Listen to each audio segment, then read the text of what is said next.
नमस्कार दोस्तों, स्वागत है आप सभी का मेरे YouTube चैनल पे। आज के इस लेक्चर में हम पढ़ने वाले हैं चोल वंश के बारे में। दोस्तों, यह 9वीं शताब्दी में अस्तित्व में आया और चोल वंश का जो उदय है यह पल्लव वंश के ध्वंसावशेषों पर हुआ। चोल वंश का संस्थापक विजयालय था। इसने नरकेसरी की उपाधि धारण की और निशुंभ सूदनी देवी का मंदिर बनवाया। विजयालय ने नरकेसरी की उपाधि धारण की और निशुंभ सूदनी देवी का मंदिर बनवाया। यह चोल वंश का संस्थापक था और जो चोल वंश की राजधानी है वह थी तंजौर। इससे पहले चोल वंश की राजधानी उरईपुर और उसके बाद फिर तंजौर थी और बाद में इसकी कई सारी राजधानियां अलग अलग अस्तित्व में आई। तंजौर, गंगाईकोट चोलपुरम और कांची। तो इसका जो स्वतंत्र राज्य स्थापित करने का श्रेय जाता है वह है आदित्य प्रथम को।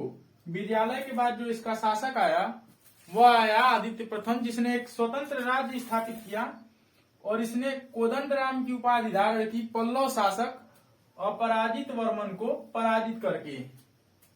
तो पल्लव वंश के शासक अपराजित वर्मन को चोल शासक अपराजित प्रथम ने पराजित करके कोदंडराम की उपाधि धारण की और इसके बाद जो इसका शासक आया वह आया परांतक प्रथम। परांतक प्रथम ने राष्ट्रकूट शासक कृष्ण तृतीय के साथ युद्ध किया। तो परांतक प्रथम का युद्ध किसके साथ हुआ था? वह हुआ था राष्ट्रकूट शासक कृष्ण तृतीय के साथ, जिसमें कृष्ण तृतीय ने परांतक प्रथम को पराजित कर दिया। राष्ट्रकूट शासक कृष्ण तृतीय ने चोल शासक परांतक प्रथम को पराजित कर दिया। उसके बाद इसका जो शासक आया राजराज प्रथम। राजराज प्रथम ने क्या किया? श्रीलंका पर आक्रमण कर दिया और वहां के राजा महेंद्र पंचम को इसने पराजित कर दिया और महेंद्र पंचम श्रीलंका के दक्षिणी भाग में जाकर छिप गया और वहां पे जाकर इसको शरण लेनी पड़ी। और इसने क्या किया? राजराज प्रथम ने श्रीलंका का एक बहुत बड़ा भाग जीत लिया और उसको एक नया प्रांत मुंडी चोल मंडलम के नाम से उसको एक नए प्रांत बनाया चोल साम्राज्य का और उसकी राजधानी पोलानेरुआ बनाई। और हालांकि इसने समुद्री मार्ग से आक्रमण किया था। राजराज प्रथम ने श्रीलंका पर समुद्री मार्ग से आक्रमण किया था। इसका मतलब है कि जो इसकी नौसेना थी वह बहुत ही सुदृढ़ थी। और उसके बाद फिर इसने राजराजेश्वर मंदिर तंजौर में बनवाया। तंजौर में राजराजेश्वर मंदिर राजराज प्रथम ने बनवाया। उसके बाद जो इसका शासक आया वो आया राजेंद्र प्रथम, जिसने गंगाईकोट चोलपुरम की उपाधि धारण की। और यह जो राजेंद्र प्रथम है यह इस वंश का सबसे प्रतापी एवं प्रभावशाली शासक था। और इसके जो गुरु थे वह थे शैव धर्म के अनुयायी पंडित इंसान शिव जो थे, यह इसके गुरु थे। यह शैव धर्म का अनुयायी था राजेंद्र प्रथम और यह इस वंश का सबसे प्रतापी शासक था।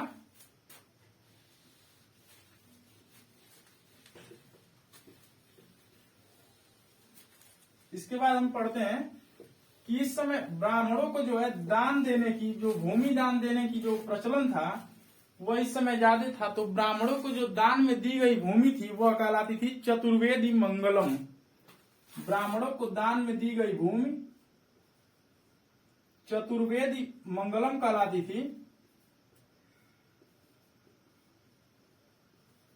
और इस समय जो इनके प्रांत थे, प्रांत अलग अलग भागों में बटे हुए थे। प्रांत को मंडल कहा जाता था और फिर मंडल कोट्टम में, कोट्टम नाडु में और नाडु कुर्रम में। जैसे हम आज देखते हैं कि देश है, फिर प्रदेश है, फिर उसके बाद डिस्ट्रिक्ट है, डिस्ट्रिक्ट के बाद फिर आप देखते हैं कि तहसील देखते हैं, थाना देखते हैं, ग्राम देखते हैं। सिर्फ उसी सेम पैटर्न पर इस समय भी जो राज्य या शासन व्यवस्था थी वो बटी हुई थी, इसलिए मंडल और उसका नाम अलग अलग था। जैसे आज हम प्रदेश समझ रहे हैं, उस समय मंडल रहा होगा, प्रांत को मंडल कहा जाता था। उसके बाद डिस्ट्रिक्ट जैसे उस टाइम कोट्टम था, तो प्रांत, मंडल, कोट्टम, नाडु और इस तरह से कई सारी भागों में जो यह प्रांत था यह बटा हुआ था।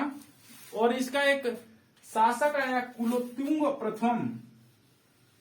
कुलोतुंग द्वितीय, कुलोतुंग द्वितीय, कुलोतुंग द्वितीय, इसने क्या किया कि भगवान विष्णु की प्रतिमा को इसने समुद्र में फिकवा दिया। गोविंदराज की जो मूर्ति थी उसको इसने समुद्र में फिकवा दिया। उसके बाद जो वैष्णव संत आए, वैष्णव संत रामानुज आचार्य, वैष्णव संत रामानुज आचार्य आए, जिनकी मूर्ति का अनावरण अभी कुछ दिन पहले प्रधानमंत्री यशस्वी जो भारत के प्रधानमंत्री हैं नरेंद्र मोदी, उन्होंने किया। तो वैष्णव संत रामानुज आचार्य जब आए तो उन्होंने उस भगवान गोविंदराज की मूर्ति का दोबारा से पुनरुद्धार करके उसको तिरुपति मंदिर में प्राण प्रतिष्ठित किया। चोल वंश के शासन के समय ही थे वैष्णव संत रामानुज आचार्य। इनके बारे में आपको करंट में भी पूछा जा सकता है, क्योंकि अभी जल्दी ही प्रधानमंत्री नरेंद्र मोदी ने वैष्णव संत रामानुज आचार्य की प्रतिमा का अनावरण किया है।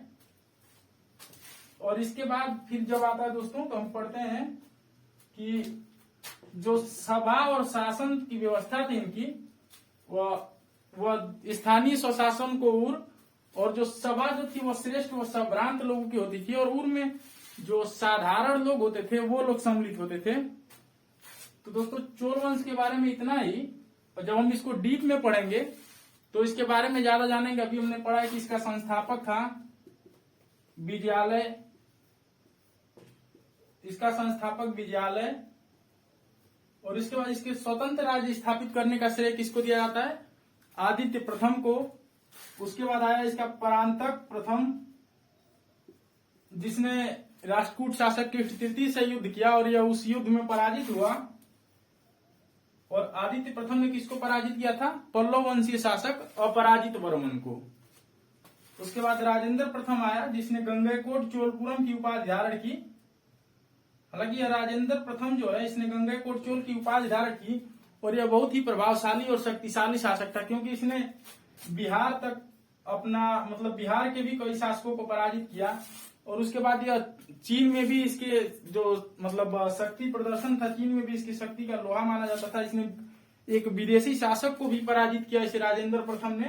तो यह इस वंश का सबसे प्रभावशाली शासक था।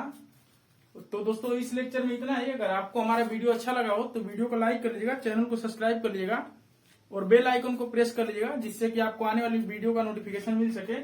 और फिर जब दोबारा से हम इसको डीप में पढ़ेंगे तो मैं इस वंश के बारे में पूरा पढ़ाऊंगा कि इसकी शासन व्यवस्था कैसी थी, और सारे वंशों का जो मतलब है हम लोग पूरा डीप में पढ़ेंगे। तो दोस्तों अभी के लिए इतना है, मिलते हैं नेक्स्ट वीडियो में।